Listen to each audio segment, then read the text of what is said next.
I betrayed my family's Assemblies of God roots. I betrayed my longtime non-denominational and Baptist friends.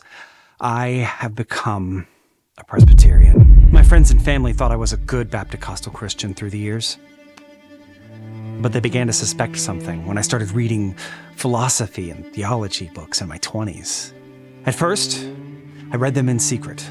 A.W. Pink, R.C. Sproul, John Frame, Louis Berkhoff, and so many others were popping up on my shelves. I started posting dangerous things on Facebook, such as thinking that Christians were unconditionally elected, and God is sovereign in salvation. My Assemblies of God charismatic friends were mortified. Was I becoming a Calvinist? It couldn't be. They confronted me about the dangerous things that I was saying, but I just confirmed their fears. I was, in fact, becoming a Calvinist. But not all hope was lost. I would not affirm at the time the L in tulip. They held on to hope, but they knew that this sickness was far too advanced for them. But my Baptist friends had more experience with Calvinism, so they felt confident that they could control the infection. They prescribed Norman Geisler, Roger Olson, and Dave Hunt, but the treatments were proving ineffective. I just argued against those authors using scripture.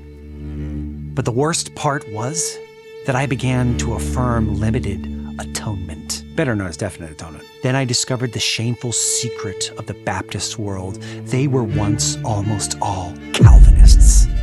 Then I found James White, Jeff Durbin, and Albert Mohler, and the infection ran wild.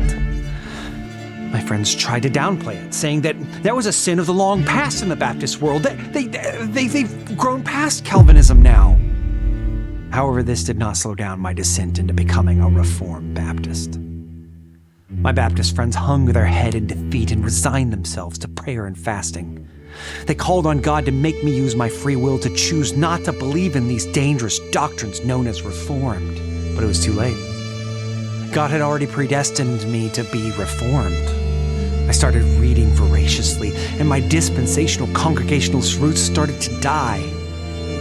I drank the Kool-Aid of covenant theology. I drank the Kool-Aid of salvation by grace through faith alone that is all of God. I drank the Kool-Aid of the plurality of elders, and so much more. I even committed the most heinous sin of all.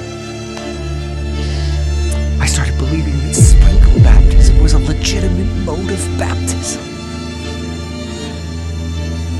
And now I'm a faithful member of a PCA church. But there's still one thing that I struggle with the Presbyterian denomination.